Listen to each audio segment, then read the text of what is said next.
السلام عليكم ورحمة الله تعالى وبركاته. اليوم غنحكي لكم قصة حفار القبور. كيقول نتوما عارفين كاين قصص كتير على المقابر وعلى الرعب اللي كيكون فيهم، وخصوصا بالليل ما كيقدروش الناس يدوزوا من وسطهم، حيت تقدر توقع عليك او تشوف شي حاجة اللي عمرك تنساها. ولكن انا كانوا المقابر بالنسبة ليا هما داري، وهما باش كناكل طرف ديال الخبز. كنت عايش انا والوليد في واحد القرية، وبالضبط في وسط المقبره ديال هاد القريه هادي، وكان الوليد هو العساس وحفار القبور ديال هاد المقبره. وبالنسبه للوالده كانت توفات شحال هادي وانا ولد صغير، وانا دابا الولد الوحيد عند با. المهم من صغري وانا كنعاونو وكنشوف الناس كتدفن، اما الكفن والقبور ولاو كيجيوني هاد الامور عاديه.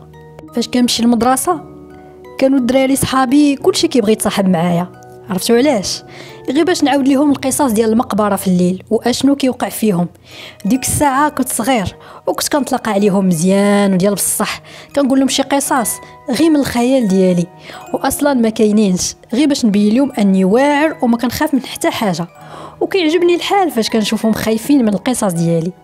وهي دازت الايام وخديت الباك ديالي، وفي ديك القريه كان فيها غير حتى الثانوي، يعني ما كاينش فين نكمل قرايتي.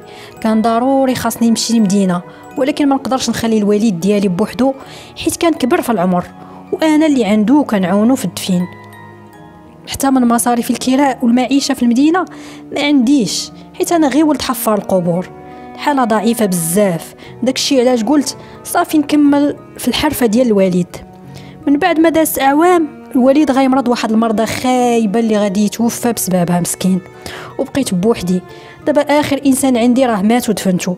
قلت الحمد لله بعدا قبرو ديما حدايا وغنبقى حدا قبرو ديما، وهنا غنولي انا هو العساس الرسمي وحفار القبور ديال هاد القريه. كنت ديما كنجلس حدا قبر الوالد وكنهضر معاه، ما عرفتش علاش ولكن كنحس به ديما كيسمع ليا وكيحس بيا. مهم مشات حياتي عاديه جدا. بالنهار الا مات شي حد كنحفر ليه قبرو وكندفنو ونتخلص اي حاجه عطاوها ليا عائله الميت. مهم واكل في طرف ديال الخبز. وفي العشيه كنسد الباب الكبير ديال المقبره وكندخل لبيتي كناكل داكشي اللي قسم الله والنعاس باش نفيق للفجر. حتى لواحد الليله باقي عاقل بحال هادشي وقع غير البارح. كانت تقريبا الوحده ديال الليل، سمعت الباب الكبير ديال المقبره فيه الدقان بالجهد، شي واحد هاز حجره وكيدق بالجهد. فقت مخلوع، شكون هذا اللي جاي عندي في هذا الليل؟ فين كيكون غير بالنهار. بقيت كنقول اعوذ بالله من الشيطان الرجيم. هزيت الضوايه ديالي ومشيت نشوف شكون هذا اللي كيدق عليا. وصلت حدا الباب وبديت كنسمع الصوت ديال بزاف ديال العيالات كيهضروا ورا الباب. قلت شكون شنو بغيتو في هذا الليل؟ هضرات معايا وحده فيهم وقالت لي انا من العيالات ديال القريه، حل الباب نهضر معاك عافاك. الصراحه انا خفت، حيت خلال هاد 25 عام اول مره غنتحط في هذا الموقف او يجي عندي شي حد في هذا الليل. واصلا حنايا في هذه القريه العائلات كيدخلوا بكري للدار، حيت العائلات هنايا باقين محافظين بحال باقين عايشين في الستينات. بصراحه بداو كيجيوني الوساويس. قلت ياك ما بغلط القبور، وعاودت قلت لا ما يمكنش شكون كانت هي. كون راه رزات عليا الباب ودخلات اعوذ بالله من الشيطان الرجيم. فاش انا كنفكر حليت الباب وطليت، لقيت بصح 3 ديال العيالات ولكن دايرين النقاب وما باينش وجههم. وحده فيهم هزه واحد الصندوق صغير، صندوق ديال الخشب. قلت ليها شنو كاين شنو بغيتي؟ قالت لي بنتي ولدات هذه 2 ديال السوايع، ولكن المولود ديالها راه مات الله يرحمه، وبنتي مسكينه جاها نزيف حاد وضروري خاصني نديها للسبيطار الكبير في المدينه. عارفه الدفين كيكون في الصباح، ولكن الا مشيت للمدينه دابا راه ما غنرجع حتى تبرا بنتي، وهادشي غادي ياخذ وقت طويل. عافاك خذ هاد الصندوق ودفن الحفيد ديالي. حليت الباب كامل وخرجت عندها وقلت لها الدفين راه كيكون الصباح، ما عندي كيفاش ندير ليك، راه الليل هذا راه ما يمكنش ليا ندفن. بقات كتوسل ليا وكتبكي عليا. في الصراحه بقات فيا وحسيت بها بالمعاناه ديالها.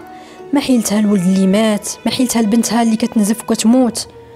قلت لها صافي اعطيني داك الصندوق وانا غادي ندفنو، كوني هانيه. عطاتني داك الصندوق ولكن كان خفيف بزاف. قلت لها متاكده كاين دري وسط هذا الصندوق؟ قالت لي جاك الصندوق خفيف ياك ولدي؟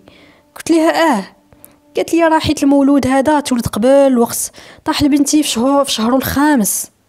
الصراحه طيقتها حيت كانت كتبكي وباينه فيها متاثره وحزينه. مهم كان القبر واجد، حيت كنوجد ديما 3 القبور كنحفرهم كنوجدهم حتى كيعمرو عاوتاني عاد كنحفر تاني. حطيت داك الصندوق وقريت عليه القرآن وصليت عليه صلاة الجنازة ودفنته. رجعت الباب ديال المقبرة، ولكن المرأة لقيتها مشات. سديت الباب ديال المقبرة ورجعت لبيتي كملت نعاسي. ولكن بعد 15 يوم غادي توقع واحد الحاجة غريبة اللي عمري شفت بحالها في هذه المقبرة. ضربتني الفيقة بالليل على واحد الصوت اللي غريب بحال شي حاجة كتصوت. طليت من الشرجم اللي كيطلع على القبور وغادي نلقى واحد الحنش كحل اللي كبير وعيني حمرين واقف على القبر ديال داك الدري الصغير اللي دفنت قبل 15 يوم. الدري اللي جابت لي ديك المرة بالليل. تخلعت حيت عيني كيخلعوا ديال بصح في وسط ديك الظلمه وباينين. الدم جمد ليا في عروقي. سديت داك الشرجم وبديت كنقرا في الادعيه والقران وكنسمع صوته كيصوت بالجاد، وبقيت على هاد الحاله حتى مشى صوته. حليت الباب لقيته مشى وما بقاش. قلت 100% غيكون دخل في شي حفره. نخليه حتى الصباح ونهز الفاس ونمشي نقلب عليه ونصفيها ليه.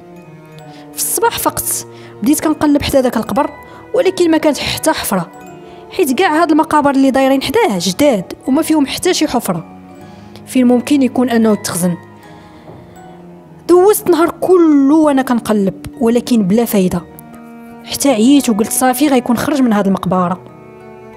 وفي نفس هاد الليله نيت نفس الوقيته ديال البارح، نفس الصوت عاوتاني ونفس الحنش فوق نفس القبر. دخلت لبيتي نهز الفاس باش نقتلو ونتهنى منه، ولكن غير خرجت الحنش طار من بلاصتو بحال الارض بلعاتو. دخلت لبيتي مخلوع وانا كنفكر كيفاش اختفى هذا بهذه السرعه. عندك يكون هذا ماشي حنش.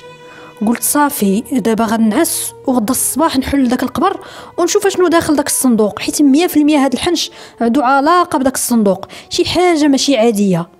نعست وانا كنفكر غير في هذا الشيء، وغير صباح الصباح نيشان هزيت الفاس وبديت نحفر وجبت داك الصندوق. كانت واحد الريحه خايبه بزاف بصراحه، بدا كيتنادم معايا الحال. قلت واقيلا هذه غير جثه ديال الدري الصغير، ولكن عاودت قلت اللي عطا الله عطاه، راني جبت الصندوق خليني نشوف شنو فيه. حليت الصندوق وتصدمت اكبر صدمه في حياتي. كان فيها مش كحل مخيط ليه فمه وحداه بزاف ديال الطلاسيم وتصاور فيهم بزاف ديال الكتبه وديال التخربيق وشي كتبه ما مفهوماش. مهم باين داكشي اعمال سحريه. سديت داك الصندوق ومشيت للجامع ودخلت عند الفقيه وعودت ليه شنو شفت. خدا مني الصندوق وقلبو قال لي هذه راه اعمال سحريه واعمال شيطانيه. بدا كيقرا عليه باش يبطل داك السحر، وحل الفم ديال داك المش وجبد منه داكشي اللي وسطو. رجع لي الصندوق وقال لي غتمشي تحرقو دابا.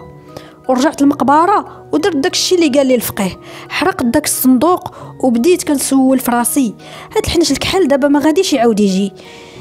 ما عرفتش، خليني حتى الليل ونعرف، حيت الا ما عاودش جا يعني راه عنده علاقه بهذا الصندوق.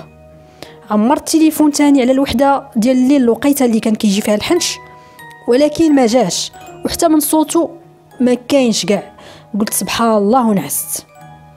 رجعت حياتي عاديه من نهار حرقت داك الصندوق.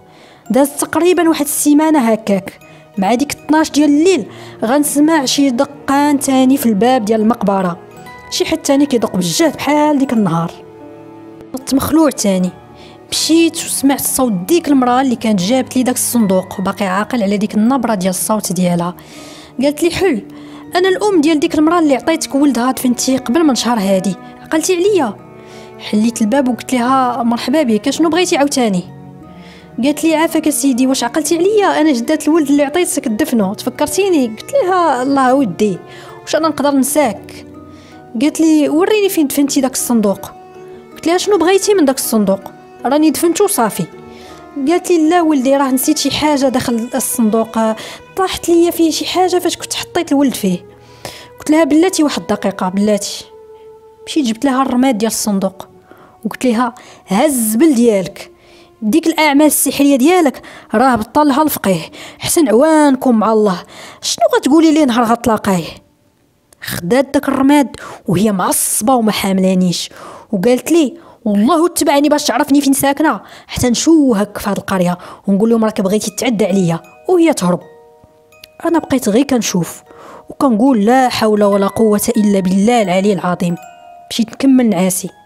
في الصباح غادي تجيني جثة ديال واحد المرأة تكون عندها تقريبا ديك 45 سنة، وسبب الموت ديالها ماتت مخنوقة، وحتى لاطراس ديال الخنيق باقي في العنق ديالها.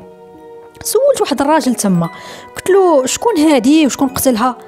قال لي كيقولوا لقاوها ميتة الصباح في الدار ديالها، وهذيك اللي لقاتها ميتة كتقول دخلت عليها ولقيت حنش كحل داير على عنقها وخانقها. غوتات وجاو الجيران باش يعتقوها وقتلوا الحنش، لقاوها مقتوله والحنش ما لقاوش الاثر ديالو. والحاجه الغريبه لقاو حداها شي حاجه كحله بحال الرماد ديال شي خشب.